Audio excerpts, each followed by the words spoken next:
That is super helpful for that too.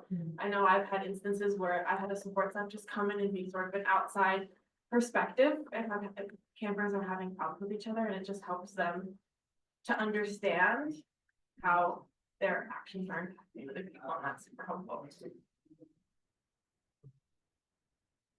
And then the third way that camp is effective is through being participatory. You might recognize Naomi up in this picture here too. So camp is participatory in a lot of ways, and the first is through being an experience where we also have a lot of agency. So at camp, we offer a lot of different options that kids can participate in. And one of the ways this happens is through activity time, which is a 2-hour chunk of time in the afternoons where kids are invited to break up into smaller groups that might be smaller than their cabin. And they have agency and ability to choose what activities they participate in across camp. So that could be things like going to swim at the waterfront or doing some arts and crafts or going to the nature room. So they have some space to kind of be creative and make their own path based on what sounds interesting and comfortable to them. And we also make sure that they always remain in groups so that they're never alone too. And then we also have small and large group activities. So throughout the majority of the week, campers will be with their specific cabin group, with their counselor and with an adult. So that's typically the size of the group that they are with. But of course, during meals or during worships and all camp games, we're with the entire camp across different programs. So they get to interact with other kids on site and have intergenerational experiences too, which is really fun. And then at camp, we practice something called challenge by choice, which means that we invite campers and guests to participate, but we never force anyone. So we invite kids to step outside of their comfort zone and try something new in a space where they are supported to try new things and make mistakes. But of course, we would never force anyone to do anything that they are uncomfortable with. And then lastly, we are just camper focused. So all of our programming and things that we invite people to participate in is really focused on the camper's experience. All right, the fourth element is that at camp we are unplugged. So camp is like such a special experience because I think it gives you permission to sort of step away from the responsibilities of your day-to-day life. And the biggest way we do that is through little technology use. So campers are not allowed to have any phones or electronics at camp.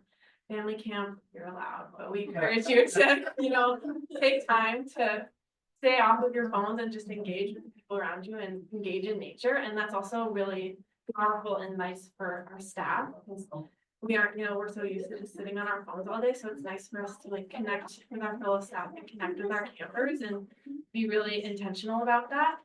The second way is that it's a different routine than at home, which can be kind of scary, but it's nice that it's very refreshing for campers and for staff that you get to kind of settle into this routine that's built around building relationship and building community and learning about God and the Bible and being in nature. And then we spend so much time outdoors. We're almost never inside unless it's worship or meals. But we have a lot of really amazing outdoor spaces. We have the lake, we have worship areas outside, we play games outside. And so we're just very intentional about being outside. And then we have a huge focus on care for creation. So every week we have something called Earth Play, where you are learning about animals or you're learning about plants and helping identify those. So you're really learning about how to care for the creation. And we're super intentional about recycling and composting and things like that. So it's very important to us that we are respecting nature and loving God's creation. And then the last element that makes camp effective is that camp is a safe space. And there are a lot of ways that we make sure that camp is a safe space. And one of the main ways is through the American Camping Association. So this is a group that sets a certain number of standards that camps can follow and rules that we can abide by to make sure that we're really being safe when we are hosting people on site. So Luther Crest goes through this accreditation process to make sure that we are following these standards and policies. And this includes things like a camper to staff ratio. It includes things like signage and general safety on site physically, as well as emotionally. And another way we practice creating a safe space is through a really robust staff training. So at the beginning of every summer, we host all of our summer staff on site for a 2-week intensive training together. And that covers a lot of different topics, like waterfront training to make sure we're safe when kids are in the water. It covers how to go through conflict management with folks. It goes through first aid and CPR training for all staff. So our counselors are really, really well equipped to make sure that they are providing the best care to guests when we are on site. And our support staff too also have an extra 3rd week of training that occurs before the summer staff come, where they can specialize and really prepare to host folks in their specific area, whether that's with the animals in the nature room or at the waterfront especially. And then, yeah, as I mentioned, there's a camper staff ratio, and this is something that we follow simply to make sure that whoever is on site has access to the resources that they need and the care that they need, so that we have eyes on everyone who's there, make sure everyone is cared for. And then we also create a safe space by being accommodating. And one of Luther Crest's slogans is that we aim to be passionate, authentic, and accommodating. So while we have overall programming that kind of guides our week, we really aim to adjust things and be flexible to make sure that guests on site, whether those are elementary campers or families or whoever, that they feel like they have a space where they can experience camp to the fullest extent. And then lastly, we are really affirming of campers and staff. So wherever campers are at spiritually, emotionally, mentally, we really try to make sure that they know that they are welcome and that they are loved, and that most of all, they feel loved by God while they are on site. Okay, so those are the 5 elements. So now on your table, there should be a sheet that looks like this, for the summer 2025 schedule. And we'll just be going through the programs that are available the week that our Saviors is coming. So the very last week, the week 7, August 3rd through 8th, is the week that our Saviors has some spots available. So as you can see, it's sort of split up into 4 different age groups. So of course, we have spots available in the family and all people camp. So that can be for families with little kids. It can be for anybody of any age is welcome to come. And then also we have something called Magi, which is what Martha's doing. So it's pastors and different youth directors who come and support the kids who are at camp from their church. So starting at the elementary. Have the age groups? Yes, okay. So on-site day camp is for younger kids, and that's just like a 9 to 4-ish time. And then they usually go home, so that's usually for people who are in the area. And then we have explorers, which they come Sunday to Monday, correct? And they are, I can't totally grab.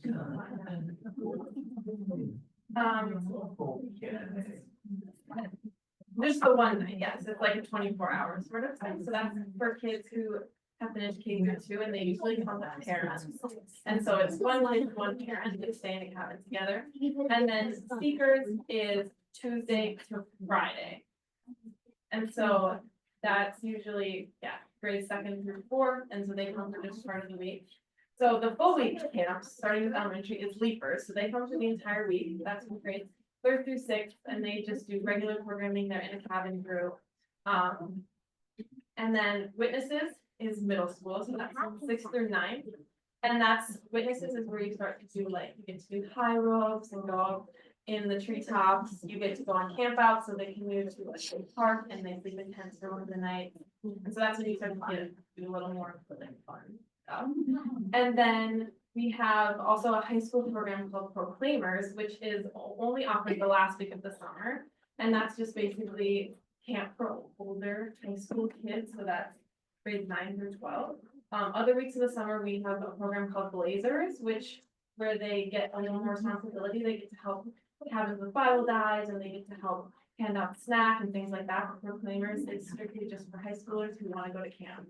And so we like to offer that so that they have responsibilities at camp if they just want to go camper. And then the last group is family camp. So literally anybody is invited to family camp. We want all ages and all groups that camp. You combine the family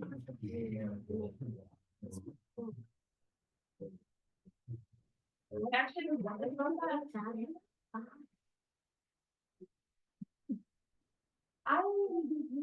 I feel like probably, I don't know why you would be able to, but Can you repeat your dad's question? I didn't. yeah, quite- he asked if you can come for family camp and then have your kids go to on-site day camp for during the day, which I think you can. I was wondering about that this morning, actually, but I can follow up on that, and you guys know.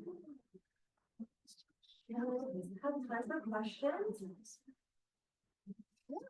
Well, similarly, if a child were to do speakers or a leapers, I assume the parents could sign up and be at those family camp at Yes. the same time, right? Yeah. Yeah. Yes. Question about if kids wanted to do a seekers program or a leapers program, if parents could come and be at family camp while they're doing that program. Yeah. And just to clarify more, there are times when the whole camp is together, like aren't all the meals together? All the So meals like are if a kid were to do Seekers, like Will's planning to do Seekers, he would be seeing me and dad like at the meal Yeah. time, right? So yeah, and other people meals, from church. worships, all camp games, is when we're kind of all together. And family and all people camp is super flexible camp program. So you can be at as much programming or as little programming as you want. And so there's a lot of opportunities to see your kids if they're in different programs and also opportunities for you to kind of take time for yourself or be just with small family. Yeah, Joan has a question. Swimming and Okay, is there swimming and pizza? Lots of swimming. About the pizza part, Yeah. Yeah. hopefully pizza. We never know what's gonna be there, but the food is really, really good. Yeah, they- That you'd have to go home early. Ooh. you know, we try to keep our kids at camp, but sometimes things come up, but you should be able to stay the whole. Yay! I just miss my mom and dad, my brother and my sister. Oh my god. Oh, yes. I brought up a good point. We have a really great program at camp called Bunk One, which is a website that we use. And it serves a lot of different purposes. The first purpose is that our media director will post photos on Bunk One throughout the week. So you can, and there's a password that all parents get when you get registered at the beginning of the week. And you can go in and see, you know, what the kid is doing, what they're up to. And so those will be posted as the week's going on. So you can keep updated if you're not there at camp. And then Bunk One is also used to send letters to your kids. So you can send emails through Bunk One and then those are printed before every meal. And then your kids can get letters from you throughout the week so that they're not, so you're not totally unplugged from them and you're not on site with them. Still being in contact. Maybe you have a question? Katie, do you have a question?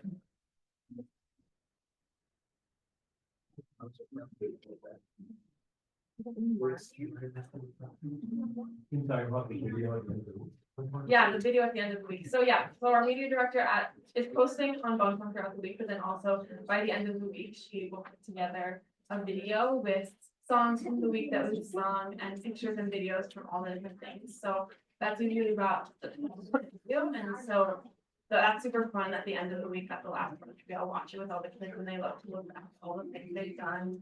Take pictures of themselves and that's posted on our YouTube, so you can go back. I've gone back years and years when I was a lead for myself and I can still find those videos, so it's fun to have those memories still. Yeah, you might have mentioned this, but isn't there a musical that counselors? Yes, that's a good point. We do have a musical, so during staff training, we all basically write a musical. That's based around the themes of our Bible dives, so this will be based around We Are the Church. This coming year, and it's only a silly story, and we sing songs, and so at the end of the week on Thursday night, we have a fancy banquet. We have a really fancy food, and then after that, we go into the chapel, and all the kids get to watch the musical, and it's always so fun and so silly, and the kids love it. We love doing it. Fun part of the week. Yeah, and parents are invited to come to that on Thursday night, and then you can play the night. Katie? How are you supposed to find your cat? Oh, that's a great. Yeah.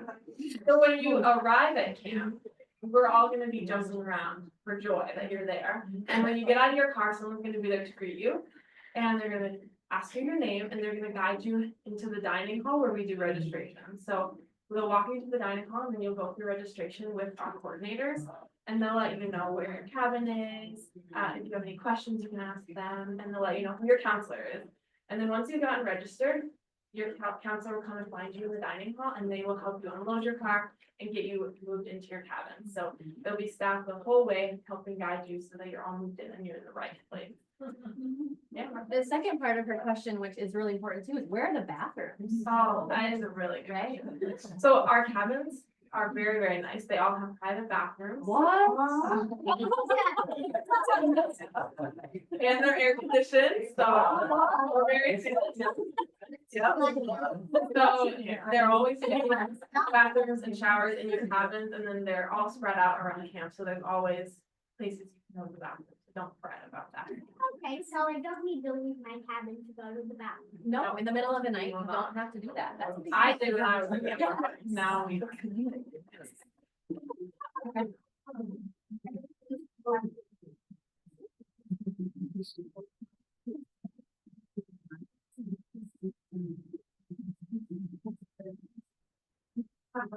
Yeah, that's a good question. Sarah asked what the programming of family camp looks like. So family camp overall follows a similar schedule to folks who are in cabins and cabin groups. Typically, you'll also come on Sunday and you'll get welcomed by the staff and they will help you move into your space, whether that's a cabin or typically family campers will stay in the Ark Retreat Center, which is the adult retreat center. And it's kind of like a hotel-ish, a little more campy than that. But it's just a space where you can be with your family and you'll have access to get to a bathroom and showers and all of that good stuff. So you'll be welcomed, you'll move in and you'll go through a tour of camp with the rest of campers on site. And then you would also have meals and worships and all of that with the rest of the camp too. The way that family camp differs a little bit is that each family unit is typically one-on-one with a counselor. So if there was a group of 4 that came, you would have your own camp counselor for that week and you act kind of like a cabin group for yourself. So there are some weeks where there's 1 family group on site. There's some weeks where there's 4 or 5 family groups. So it will look a little bit different depending on if there are multiple family units that week. But then family camp is flexible in the sense that you are welcomed to participate in any of the programming that's going on, but you don't have to. So if you decide one day, oh, my kids really need to nap this afternoon, you don't have to attend worship or the game. You can just go back to your room and take a nap, or you could go take a walk around camp together as a family, or take some time to read books or play games on your own if that's what you prefer. And then in the evenings, there is a block of time, typically right after dinner, that is exclusively for family camp to spend time together. So that could be like the 4 or 5 family groups that are together doing some activity. Like a couple summers ago, we did a scavenger hunt across camp where kids were hunting for clues across camp. We did a big fort building activity in the chapel with mattresses and blankets and sheets, and we just built a huge fort. We did karaoke, a bunch of things like that. So there's a lot of opportunities for your kids to be creative and to participate, but also have the flexibility to do their own thing. So yeah, does that answer your question?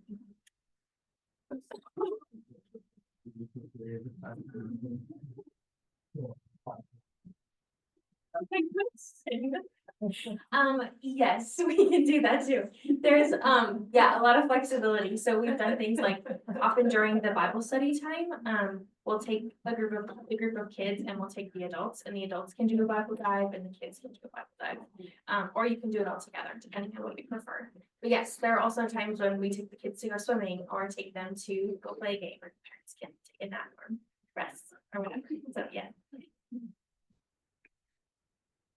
Random question. You talk about the health director, how they are introduced to the needs of each kid at orientation. Yeah. Maybe that's all. Yes. Nathan asked about the health director and the, do you want to actually talk about that? Yeah, so one of our support staff roles is a healthcare coordinator, and this past summer we had 2 on site, so that's person just dedicated to keeping your kid healthy and safe throughout the week. So they're in charge of things like medication. So if there's a medication that your kid can take daily or like once during the week, like that will be given to the healthcare coordinator, and she is at breakfast, lunch, dinner, and at campfire. So anytime throughout the day that your kid needs to take meds, or you to take meds, actually you can keep your own meds. She's there to help provide meds. You know, there's first aid kits all across campus or across camp. And of course, like we said, all of our counselors are first aid trained. So the healthcare coordinator is a super important aspect of just keeping our kids safe. And she's always around and present. She's always available. I know this past summer I had a kid wet to bed in the middle of the night. It's like 3 a.m. and I texted her and she responded right away. So she's always super available, and ready to help with whatever you need for your kid. And she, you know, came in and got the sheets and cleaned them, and nobody else in my cabin even knew that it happened. So it's just important to make sure our kids feel super safe, and our healthcare coordinator is super good at helping facilitate that.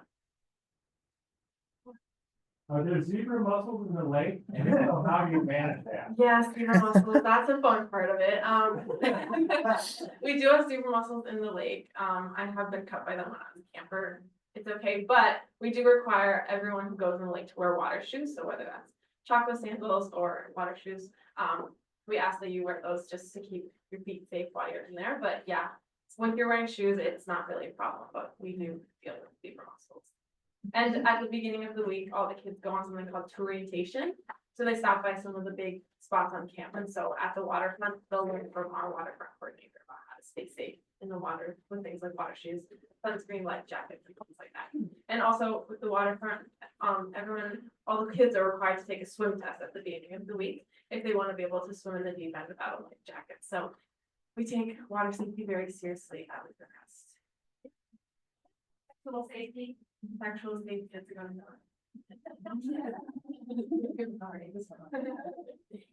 Yes, that's a really good question.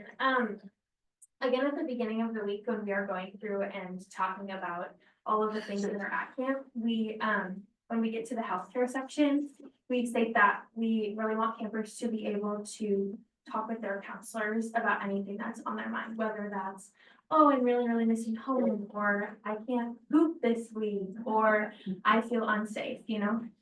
So we try and create a space where kids feel comfortable asking questions. But then also we make sure that each kid is responsible for their own body and how they are interacting with the world around them. So if there is an instance where a kid feels really unsafe or something happens where we are concerned for a student's safety or a kid's safety, we will of course address it with the support staff, talk with kids one-on-one, call home if we need to make sure that we are in communication with families and with staffers about how to keep people safe. So that is one way that we truly try and make sure kids are safe. And if we need to, we can do also like mandatory reports if there's something going on at home that we notice with kids, or they talk about a family life that seems like they are not in a space that's safe. We will mandate report that and make sure that we are taking the necessary actions to make sure that kids are safe. Just adding on to that, we make it a really strong point at camp that staff and campers are never one-on-one alone in the space.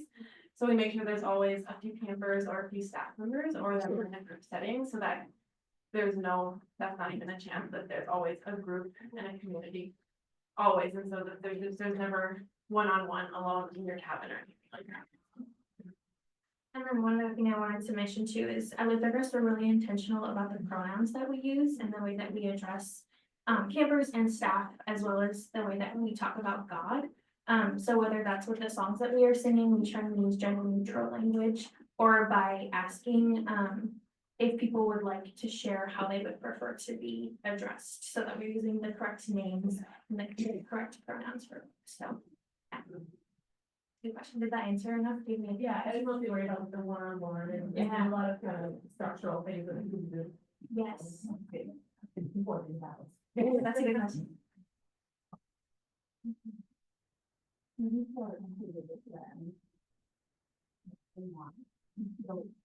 About spaces, more to the downtime. Yes, yeah, they're asked about spaces for folks who are maybe a little bit more introverted to kind of have some decompressing time and to create a space where people feel comfortable. Yeah, that's a good question. Camp is a lot. There's a lot of energy, there's a lot of singing, there's a lot of things going on all at the same time. And there are a couple different spaces that we have on site to offer for folks if they're feeling overwhelmed. We have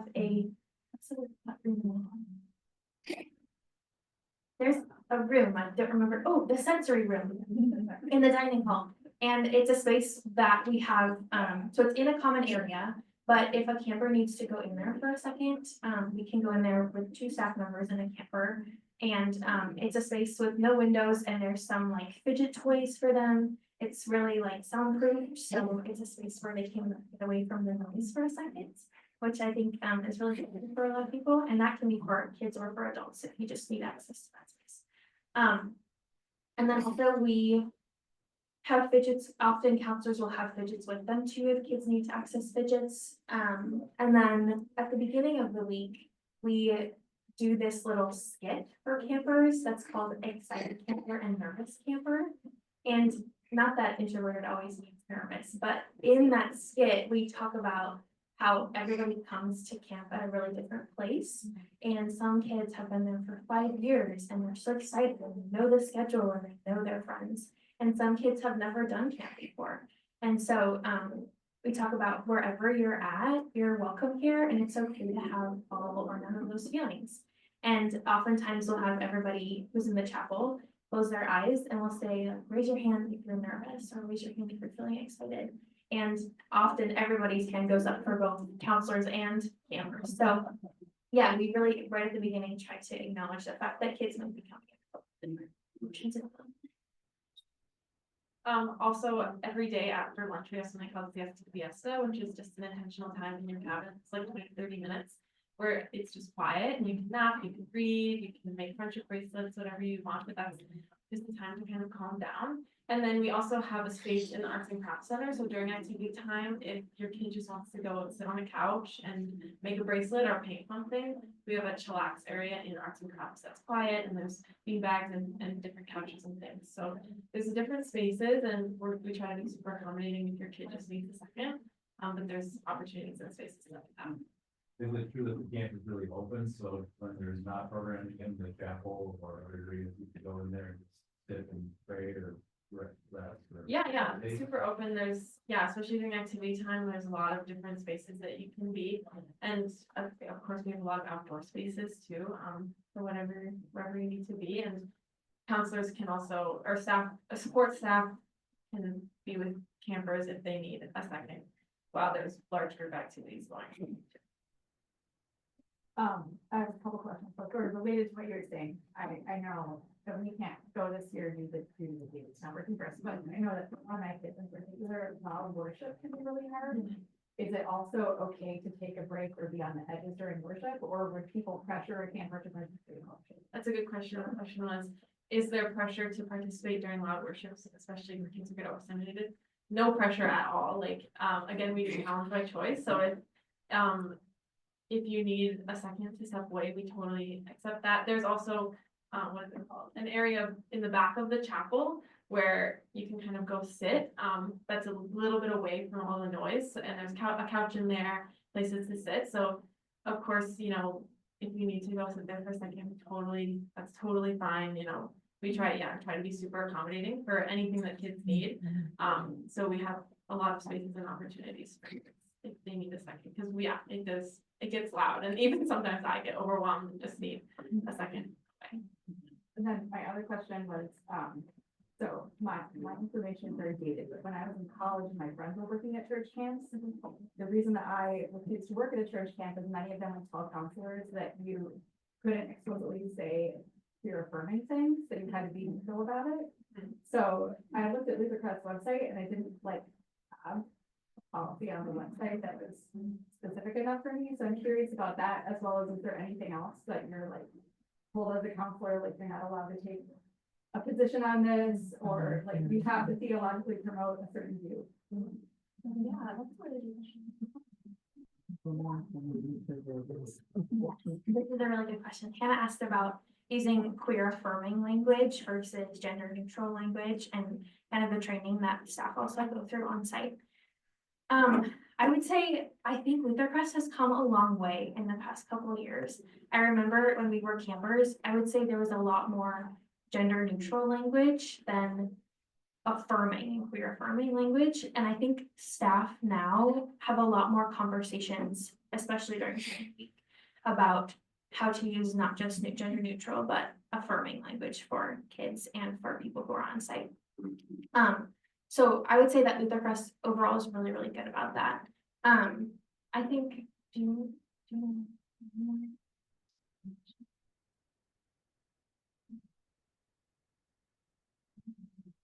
I know that we talk about it, in training a lot, there's a lot of discussion around it, but I can't, it's not specific training. yeah, I'm glad that you asked this though. We can reach out to Hannah too, who is one of the associate directors on specifics that staffers and people who are on site would go through to make sure that people are feeling welcome. I know that the rest as a whole, like inclusivity and affirmation and being welcoming of all people is really, really important. And I think that's something that is really important for us to talk about. So is that okay if we get back to you on it? Yeah, a little bit too? totally. Yeah, I think it's just hard for me at this point in time to know when I read something that says really value inclusivity. Does that mean what I think it means, or does it mean something different? It's just, I don't really know. Yeah, yeah, Especially in the context of research.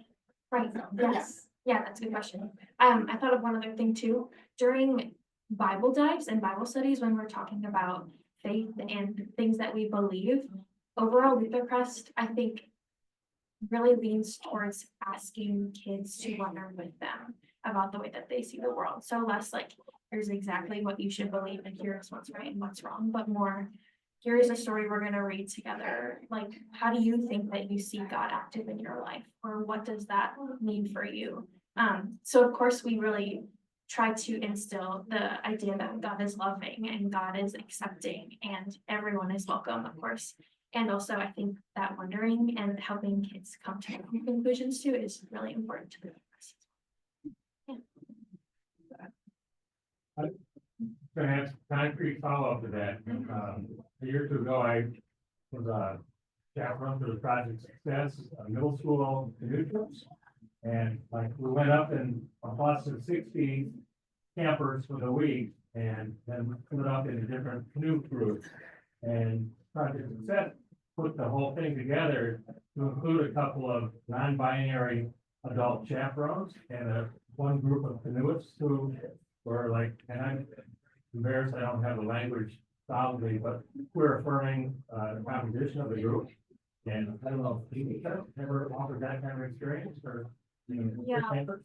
We don't have any specifically like, they're like non-binary groups, but when you register, we ask you what you want, what your kid would be comfortable with. So if that's, a female cabin or a male cabin, or again, we have the Art Retreat Center, so if you do family camp, that's a private space for you and your family. So we try to accommodate to what you feels most comfortable for the camper and for the family. And also just, I was thinking about this idea of a safe space at camp. Luther Crest is really intentional about pronouns, as I mentioned, and like, if somebody, uses the wrong pronouns for someone else or doesn't use the name that they prefer to be called by, I think Luther Crest is really intentional about saying like, no, we are not going to allow that. We want to make sure everybody knows that they are welcome here and that they are valued here. And so that's one way that we're really intentional about helping people with this.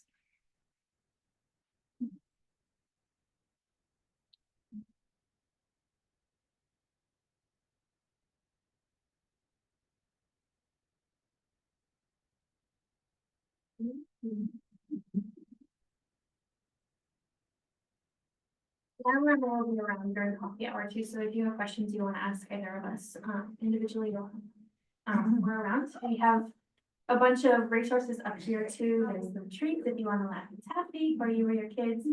Some pictures as well of what camp looks like. and stickers, so please feel free to take anything at your tables too for resources. But yeah, thank you. We hope you see this summer.